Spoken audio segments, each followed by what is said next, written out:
ذکر جو ہے وہ چونکہ ہر وقت ہے، اس میں گنتی شمار، اس میں اوقات نہیں ہوتے، تو وہ وقت کی قید سے آزاد ہے، یعنی کہ ٹائم لیس ہے. ذکر پر وقت نہیں گزرتا، یہ ہر وقت جاری رہتا ہے. اب اس بات کو سمجھنے کے لیے میں آپ کو یہ بتاتا ہوں کہ اس کی لاجیکل انکوائری اور اس کی لاجیکل ڈیمانڈ کیسے پیدا ہوتی ہے.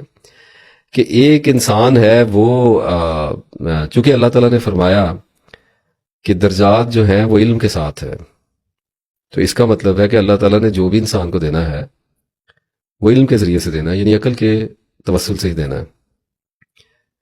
تو اب ایک انسان اللہ کے راستے پہ چلا، ایک عورت اللہ کے راستے پہ چلی، مرد عورت چلے دونوں، اور وہ اللہ کی طلب میں، اس کی جستجو میں علم بھی حاصل کرتا ہے، عبادت بھی کرتا ہے. تو عبادت کے نام پہ وہ یہ کرے گا کہ نماز پڑھے گا، قرآن پاک پڑھے گا، اور روزے رکھے گا، استطاعت ہوگی تو حج کرے گا، پیسے ہوں گے تو زکوٰۃ دے دے گا، اور یہ ساری عمر کرتا رہے گا. لیکن ایک وقت آتا ہے کہ جیسے جیسے علم انسان کا بڑھنا شروع ہوتا ہے، ویسے ویسے انسان عبادت کے درجات میں اوپر چڑھنا شروع ہوتا ہے. یہ کچھ ایسے ہے جیسے جب فرض عبادتیں مستقل قائم ہو جائیں اور ان کی عادت پختہ ہو جائے، تو پھر عبادت آہستہ آہستہ دھیرے دھیرے نوافل میں داخل ہوا کرتی ہے، درجات میں اوپر چڑھا کرتی ہے. تو تمام عبادات کا انتہائی درجہ یہ ہوتا ہے کہ ہر وقت عبادت کی جائے. اب یہ کیسے کی جائے؟ کیونکہ انسان تو کمزوری میں رکھا ہوا ہے اور اس کے لیے ممکن نہیں ہے ہر وقت اللہ تعالیٰ کو یاد کرنا. تو جب وہ اس سوال پہ پہنچتا ہے تو پھر اسے پتہ چلتا ہے کہ اس کو ایک ایسی عبادت عطا کی جا رہی ہے جس کا عطا کیا جانا ہی سوال کا جواب ہے. میں آپ کو تھوڑا سا اس میں سمجھاتا ہوں کہ جیسے نماز پڑھ لی اب انسان نے، اب نماز پڑھنے کے بعد کیا کرے گا؟ اور پھر روزے رکھے گا، قرآن پاک پڑھے گا، حج کرے گا، زکوٰۃ دے گا، کچھ اپنا تزکیہ کرنے کی کوشش کرے گا، لوگوں کی خدمت کرنے کی کوشش کرے گا، تو مختلف عبادات میں مصروف رہے گا. لیکن ہوگا کیا کہ اگر غور کرے گا، اگر سچا ہے تو ایک نتیجے پر پہنچے گا. وہ نتیجہ یہ ہے کہ ہر عبادت میں ایک توقف پایا جاتا ہے، ایک وقفہ ہوتا ہے. جیسے ایک نماز سے دوسری نماز کے درمیان کا وقت، جیسے صبح کے قرآن پڑھنے کے بعد شام کے قرآن پڑھنے کے درمیان کا وقت ہے، جیسے ایک روزے کے سحر اور افطار کے بعد رات کا وقت ہے.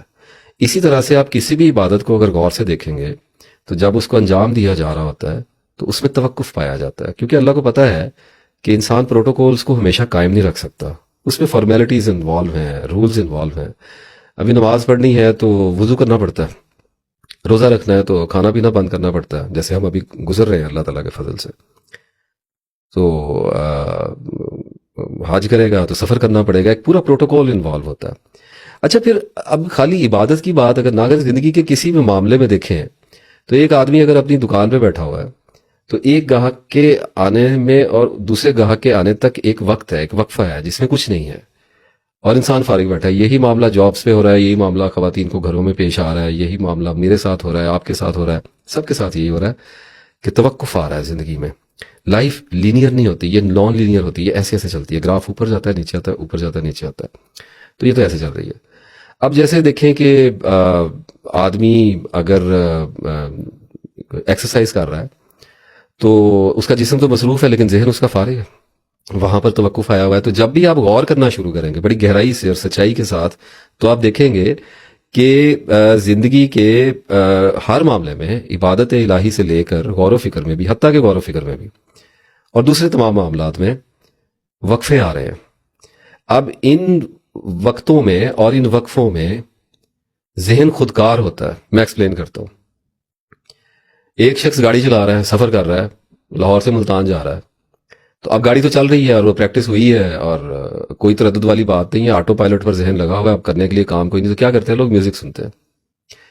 اب آپ کو میری بات سمجھ آئی ہوگی. اس توقف کو یوٹیلائز کرنے کی کوشش کرتے ہیں کیونکہ وہ وقت نہیں گزر رہا. ایک آدمی سائیکل چلا رہا ہے, بازار جا رہا ہے, اس میں توقف ہے. پیدل سفر کر رہے ہیں, اس میں بھی اب ذہن کے پاس تو کوئی کام کرنے کے لیے نہیں. تو ذہن کیا کرتا ہے کہ جب اسے یہ پتا ہے کہ باقی سارا کام خودکار طریقے سے ہو رہا ہے تو وہ خیالات کی طرف لپکتا ہے. اینالائزر ہے تو ہر وقت خیالوں کو اینالائز کرتا رہتا ہے. این اس وقت شیطان تو فارغ نہیں ہے, وہ تو اپنے کام پہ لگا ہوا ہے, وہ وسوسے بھی دینا شروع کرتا ہے اور یوں آدمی الجھنوں کا شکار ہوتا ہے. اب پھر آدمی کہتا ہے کہ ایک انسان کہتا ہے کہ اچھا یہ ساری بات تو سمجھ آ گئی ہے, چلو تھوڑی تسبیح کر لیتے ہیں فارغ وقت میں. تو وہ کیا کرے گا, واک کرتے ہوئے یا کسی نماز کے بعد سفر کرتے ہوئے تسبیح شروع کر دے گا. بڑی اچھی بات ہے, کرنی چاہیے, کیوں نہیں کرنی چاہیے. کون سا مسلمان ایسا ہے تو بہت, لیکن تسبیح تو کرنی چاہیے, اللہ کی تعریف تو کرنی چاہیے. بہرحال اب جب تسبیح کر لی, 2 گھنٹے کر لی, 1.5 گھنٹہ کر لی, 3 کر لی, 4 کر لی, پھر بھی اسے توقف کا سامنا کرنا پڑے گا. ایک پاز اس کی لائف میں آئے گا جب اس کی زندگی کا مقصد زندگی کے ردم, مومنٹم اور روٹین کے درمیان میں معلق رہ جائے گا. اللہ تعالیٰ سے دعا ہے کہ آپ میری بات کو سمجھ سکیں. یہ اتنی پیچیدہ بات نہیں ہے, لیکن پھر بھی مجھے تفصیل میں جانا پڑتا ہے کیونکہ ہر طرح کے لوگ سننے اور دیکھنے والے ہوتے ہیں. بندہ چونکہ اللہ تعالیٰ کی تلاش میں گیا ہوا ہے, وہ اللہ تعالیٰ کے اس کی طلب میں ہے, اس کو سوال پیدا ہو رہے ہیں, اوہام آ رہے ہیں, تو ایک وقت آئے گا جیسے ابھی آیا ہوا ہے اس ویڈیو کو دیکھنے والے لوگوں پر آیا ہوا ہے وقت. اسی طرح سے جو یہ بندہ بول رہا ہے, جو اس وقت سپیکر ہے, اس پر بھی یہ وقت آ گیا تھا کہ ایک مخصوص وقت میں اس نے یہ سوچا کہ اتنا کچھ کرنے کے باوجود میں اپنے ذہن کے جنگلوں میں کھو جاتا ہوں, میں ڈے ڈریمنگ کرتا ہوں, میں اپنے وقت کو ضائع کرتا ہوں, منصوبے بناتا ہوں, اپنی خواہشات کی تکمیل کی آرزوؤں کرتا ہوں, ان آرزوؤں کی پلاننگ کرتا ہوں. جتنا بھی میں اپنے آپ کو روکنے کی کوشش کروں, زندگی کا چکر ہی ایسا ہے کہ یہ مجھے لے ڈوبتا ہے. تو جب اس رزلٹ پہ آدمی پہنچتا ہے تو اس وقت اسے یہ اندازہ ہوتا ہے کہ اسے اللہ تعالیٰ کو بے حساب یاد کرنا ہے, ہر وقت یاد کرنا ہے, ان گنت یاد کرنا ہے. کیونکہ اگر سالک سچا ہے تو وہ کبھی بھی یہ گوارا نہیں کرے گا کہ وہ کسی بھی لمحے شیطان کے ہاتھوں میں کھلونا بن کر رہ جائے. نماز, قرآن, روزہ, حج, زکوٰۃ, یہ ساری عبادات ہوتے ہوئے انسان کرتے ہوئے تسبیح پر آیا, تسبیح سے چلتے ہوئے پھر ذکر الہی پر آ گیا. اب اس کا مطلب کیا ہوا کہ سب سے بڑی عبادت پر آ گیا, یعنی وضو کی قید سے آزاد ہو گیا, پروٹوکول سے, وقت سے, جگہ سے, حاضری سے, ایک پہننے اڑنے سے, سونے جاگنے سے, ہر شے سے آزاد ہو گیا. اب ان لمیٹڈ ہو گیا, اب ہر وقت ذکر کرنا. تو یہ ہوگی سب سے بڑی عبادت کہ عبادت اب اس کی شروع ہو گئی ہے, ذکر کرنے والا ہو گیا آدمی. اب اس کا حاصل کلام یہ نکلا ہے کہ درجات ہوتے ہیں اور عبادتوں میں سب سے بڑا درجہ ذکر کا ہے. اچھا, اب جن لوگوں کے ذہن کی گرہ ابھی تک نہیں کھلی ان کو میں ایک اور طرح سے سمجھانے کی کوشش کرتا ہوں. جیسے آپ یوں سمجھیے کہ اول آشنائی ہوتی ہے, آشنائی سے پھر تعلق انس میں داخل ہوتا ہے اور انس سے بڑھتا ہوا پھر محبت میں بدلتا ہے, اور اگر محبت بہت زیادہ بڑھ جائے تو پھر تعلقات کی تان عشق پر ٹوٹا کرتی ہے. درجات ہیں, بات ایک ہی ہے, نام تعلق کا ہی ہے. جیسے پرائمری ہے, جیسے مڈل ہے, جیسے میٹرک ہے, گریجویشن ہے, ماسٹرز ہے, پھر ایم فل ہے, اور پھر پی ایچ ڈی ہے, اور پھر اس کے بعد ان لمیٹڈ ہے. تو درجات ہیں کہ اب جس نے پی ایچ ڈی کر لی, کیا وہ شخص یہ کہہ سکتا ہے کہ اب تعلیم میرے لیے ختم ہو گئی, اب مجھے تعلیم کی ضرورت نہیں, ساری زندگی موت تک ضرورت پڑے گی, کچھ نہ کچھ آدمی سیکھتا ہی رہتا ہے. تو تعلیم انفینٹ ہو کر, لامحدود ہو کر علم کے درجے میں داخل ہو گئی اور علم جاری ہو گیا. اسی طرح سے عبادت جو ہے وہ درجات میں اوپر چڑھتے چڑھتے تسبیح تک پہنچتی ہے اور تسبیح سے پھر ذکر میں داخل ہو جاتی ہے. اور فرق کیا نکالنا ہے, کوئی فرق نہیں ہے. تسبیح بھی اللہ کا ذکر ہے, اللہ کا ذکر بھی اللہ کا ذکر ہے, نماز بھی اللہ کا ذکر, قرآن بھی اللہ کا ذکر, یہ بات بھی اللہ کا ذکر.